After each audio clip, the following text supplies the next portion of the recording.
क्या बागेश्वर धाम के धीरेन्द्र शास्त्री ने यह कसम खा ली है कि हर मुद्दे पर वाहियात और अनर्गल बयान देना? आप जानते हैं, बालासोर ट्रेन हादसे पर उनका निहायत ही शर्मनाक बयान सामने उभर कर आया है।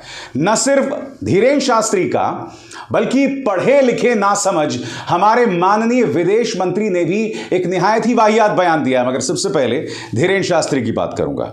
आप जानते हैं धीरेन्द्र शास्त्री ने क्या कहा? धीरेन्द्र शास्त्री ने कहा कि मुझे इस ट्रेन हादसे के संकेत पहले से मिल गए थे। दोस्तों सोचिए, करीब 275 लोग मारे गए। इनमें से हो सकता है कुछ लोग धीरेन्द्र शास्त्री के भक्त हों। उनके परिवार वालों को कैसा लग रहा होगा इस वक्त?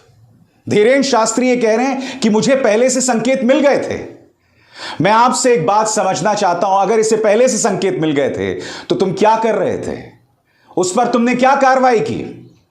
मैं आपको बतलाना चाहता हूं दोस्तों, किस तरह के अनर्गल तर्क यह व्यक्ति रख रहा है आपके स्क्रीन पर। धीरेन्द्र शास्त्री कहते हैं, अपने बयानों को लेकर सुर्खियों में रहने वाले बागेश्वर धाम के पीठाधीश्वर धीरेन्द्र शास्त्री उड़ीसा में ट्रेन हादसे पर बोले हैं। वडोदरा में आयोजित दिव्य दरबार में धीरेन्द्र शास्त्री ने कहा कि यह घटना बेहद दुखद है। हम सबसे पहले घायलों के शीघ्र स्वस्थ होने की प्रार्थना करेंगे। रेल हादसे पर जब मीडिया के सवाल का उल्लेख करते हुए बागेश्वर धाम सरकार धीरेन्द्र शास्त्री ने कहा कि अनिष्ट के संकेत मिलते हैं। उन्होंने कहा कि इनके बारे में जानना अलग विषय है और इन्हें टालना अलग विषय। अब मिसाल किस बात की देखते हैं, इस पर गौर कीजिएगा, और इसीलिए मैं उनके बयान को शर्मनाक और वाहियात कह रहा हूं। धीरेन्द्र शास्त्री ने यह भी कहा कि भगवान कृष्ण को भी पता था कि महाभारत होगी, लेकिन वो रोक नहीं पाए। सबसे पहले मैं धीरेन्द्र शास्त्री को याद दिलाना चाहूंगा कि महाभारत कौरवों और पांडवों के बीच थी। अगर महाभारत ना होती तो कौरवों का वर्चस्व बना रहता, पांडवों का वनवास बना रहता। महाभारत एक धर्म युद्ध था। मैं समझना चाहता हूं धीरेन्द्र शास्त्री से कि आप एक ट्रेन हादसे को महाभारत से आप उसकी तुलना कर रहे हैं। और मैं आपसे समझना चाहता हूं 275 लोग जो मारे गए हैं, उनको आप किस श्रेणी में डालना चाहते हैं? कौरवों की या पांडवों की? उनकी जद्दोजहद किससे हो रही थी भाई, बताइए। उनकी त्रासदी क्या है धीरेन्द्र शास्त्री? मैं आपको बताता हूं। उनकी त्रासदी यह है कि उनका सामना एक ऐसी व्यवस्था, एक ऐसी सरकार से हो रहा है जो अपनी गलती स्वीकार नहीं कर रही है। इतने दिन गुजर चुके हैं, सरकार जो है मुद्दे को भटकाने की अलग अलग कोशिशें कर रही है। देश के रेल मंत्री वंदे मातरम और भारत माता की जय के नारे लगाते हैं, मानो ऐसे नारों से मुद्दे पर पर्दा टल जाएगा। देखिए, भारत माता की, भारत माता की, वंदे वंदे। वो उसके बाद देश की जनता के सामने आंसू बहाते हैं। मुलाहिजा फरमाइए। बहुत ही संवेदना के साथ जिन परिवारों के मेंबर्स खो गए, उनको किसी न किसी जल्दी से जल्दी उनके पास उनके परिवारजन पहुंचे। ये हमारा दायित्व अभी खत्म नहीं हुआ है। इन तमाम तस्वीरों के जरिए और प्रधानमंत्री नरेंद्र मोदी जब पहुंच जाते हैं घटनास्थल पर, और जब उनकी पापा की परी कहती है कि देखिए कितनी गर्मी है, मोदी जी घूम रहे हैं, कितनी गर्मी है, कितनी गर्मी है। काफी तेज यहाँ पर धूप है।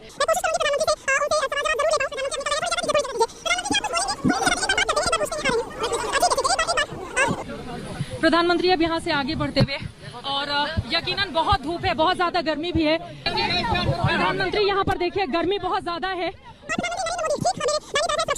हुआ है, और यहाँ पर वो आगे की ओर बढ़ते हुए, गर्मी बहुत ज्यादा है, गर्मी बहुत ज्यादा है। देश की जनता को बरगलाया जाता है इस तरह से। और हकीकत क्या, मैं आपको बताता हूं। हरिशंकर वर्मा जो कि रेलवे के एक अधिकारी थे, उन्होंने 9 फरवरी को कहा था कि सिग्नलिंग सिस्टम में प्रॉब्लम है, इंटरलॉकिंग सिस्टम में प्रॉब्लम है, दुर्घटना हो सकती है।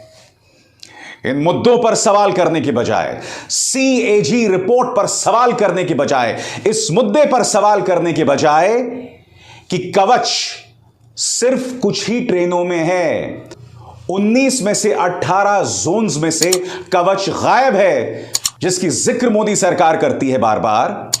इन मुद्दों पर सवाल करने की बजाय वहां पर प्रचार होता रहता है, और ऊपर से बागेश्वर धाम के धीरेन्द्र शास्त्री जैसे लोग जो इस तरह के अनर्गल बयान देते हैं उसकी तुलना महाभारत से करते हैं। इस देश का दुर्भाग्य है दोस्तों कि लोगों के दर्द को संबोधित करने के बजाय ऐसे लोगों को बढ़ावा दिया जाता है जिन्हें कायदे से कटघरे में रखना चाहिए, जिनसे सवाल किए जाने चाहिए कि आप इस तरह के अनर्गल बयान क्यों देते हैं। क्योंकि धीरेन्द्र शास्त्री का पुराना इतिहास है। कभी वो बिहार पहुंच के कहते हैं कि हिंदू राष्ट्र की शुरुआत यहां से होगी, जो कि संविधान के खिलाफ है। कभी वो मंच पर बैठकर अंधविश्वास की बातें करते हैं, नंगा कर दूंगा जैसे शब्दावली का इस्तेमाल करते हैं, और न जाने क्या क्या कहते हैं। जवाबदेही इनकी भी नहीं है, बिल्कुल किसकी तरह? मोदी सरकार की तरह। और सबसे वाहियात और सबसे शॉकिंग बात, एक news channel Republic Bharat Dhirendra Shastri के इस वाहियात और शर्मनाक बयान पर बाकायदा डिबेट कर रहा था। मैं आपसे एक सवाल पूछना चाहता हूं, सरकार से यह सवाल नहीं पूछना कि यह हादसा क्यों हुआ, मगर धीरेन्द्र शास्त्री एक अनर्गल, वाहियात और असंवेदनशील बयान दे, उस पर डिबेट किया जा रहा है। साहब, इस डिबेट के अंदर इन्होंने तमाम साधु संत समाज के लोगों को बिठा दिया है और उसके अंदर डिबेट किया जा रहा है कि थूकता, मेरा मतलब है पूछता है भारत कि आखिर उन्होंने ऐसा क्यों कहा, कहा तो क्यों कहा, पूछता है, जो भी बकवास। मैं यही समझना चाहता हूं, यह पत्रकारिता हो रही है दोस्तों। ये पत्रकार अश्विनी वैष्णव के आंसू बहाने पर तालियां बजाते हैं कि वाह क्या रेल मंत्री पाया है। प्रधानमंत्री नरेंद्र मोदी किसी से फोन पर बात कर रहे होते हैं, उस पर तालियां बजाते हैं, और फिर इस तरह के अनर्गल डिबेट्स करते हैं। कितनी बदल गई है पत्रकारिता दोस्तों 2014 के मुकाबले। 2014 से पहले जब ऐसी दुर्घटनाएं होती थीं तो हमारे स्टूडियो में रेलवे एक्सपर्ट्स होते थे जहां सरकार को कटघरे में रखा जाता था। आज इनके तमाम जो पत्रकार हैं वो उन्हें बचाते हैं कि वाह रेल मंत्री वहां बैठे हुए हैं, कितना महान काम किया है इन्होंने, और फिर ऊपर से इस तरह की वाहियात डिबेट्स। और अब मैं आपका परिचय कराना चाहता हूं मोदी सरकार के एक और नगीने से, माननीय विदेश मंत्री एस जयशंकर। आप जानते हैं क्या कह रहे हैं? यहां पर माननीय कह रहे हैं कि जो ट्रेन हादसा हुआ है पूरी दुनिया हमारे साथ है। तो आपने क्या उम्मीद की थी? पूरी दुनिया जो है क्या वो टूटी हुई पटरियों के साथ होगी या बिखरी हुई ट्रेनों के साथ होगी? क्या उम्मीद की थी आपने एस जयशंकर जी कि पूरी दुनिया हमारे साथ है? यानी कि बयान देने के नाम पर कुछ भी जुगाली करो और फिर कुछ देर बाद उकाई कर दो, कुछ भी बोलते रहो। ये मोदी सरकार के मंत्रियों की परंपरा बन गई है। मैं समझना चाहता हूं इस बयान के मायने क्या हैं कि ट्रेन हादसे में पूरी दुनिया हमारे साथ है, तो भाई इस मुद्दे पर दूसरा पक्ष क्या है?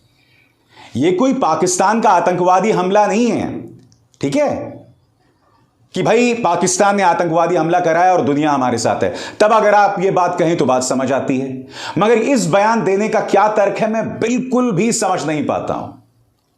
क्योंकि हो क्या रहा है दोस्तों, जब से ये ट्रेन हादसा हुआ है एक थिएटर ऑफ एब्सर्ड, यानी कि एक वाहियात नौटंकी चल रही है। और मैं आपको बताता हूं क्यों हादसा होता है। मैंने आपको इसी मंच पर बताया था किस तरह से एक झूठ फैलाया जाता है, और वो झूठ क्या है?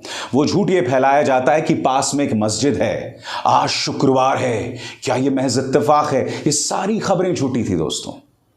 उड़ीसा सरकार को झूठी सांप्रदायिक खबरों पर चेतावनी भी जारी करनी पड़ी क्योंकि पास में मस्जिद नहीं था, इस्कॉन का टेंपल था। मैंने यह भी देखा था दोस्तों कि इस्कॉन के मंदिर के एक अधिकारी ने बाकायदा ऐसी ही एक भ्रामक जानकारी को कथित तौर पर रीट्वीट किया था, यानी कि उसको बढ़ावा दिया था। क्या इस्कॉन के उस अधिकारी को यह नहीं मालूम कि पास में वो जो स्ट्रक्चर दिखाई दे रहा है सफेद रंग का, वो मस्जिद नहीं, वो इस्कॉन का ही मंदिर है? यानी कि कायदे से इस पूरी आपदा के दौरान पूरे देश को एक होना चाहिए, मगर जो वाहियात नौटंकी इस देश में चल रही है ना, जहां धीरेन्द्र शास्त्री उसकी तुलना महाभारत से करते हैं, कहते हैं कि भाई मेरे को पहले ही संकेत मिल गए थे। क्यों? क्योंकि आपको अपने भक्तों के सामने खुद को भगवान, ईश्वर तुल्य साबित करना है। इसीलिए आप इस तरह के वाहियात बयान देते रहेंगे। यह देश का दुर्भाग्य है कि ऐसे धर्म गुरु हैं दोस्तों, ऐसे धर्म गुरुओं को तरजीह दी जाती है। ऐसे धर्म गुरुओं के सामने सत्ताधारी बीजेपी और कांग्रेस वाले जो हैं नतमस्तक होते हैं। यह इस देश का दुर्भाग्य है। अभिसार शर्मा को दीजिए इजाजत। नमस्कार। स्वतंत्र और आजाद पत्रकारिता का समर्थन कीजिए, सच में मेरा साथी बनिए। बहुत आसान है दोस्तों, इस ज्वाइन बटन को दबाइए और आपके सामने आएंगे ये 3 विकल्प, इनमें से एक चुनिए और सच के इस सफर में मेरा साथी बनिए।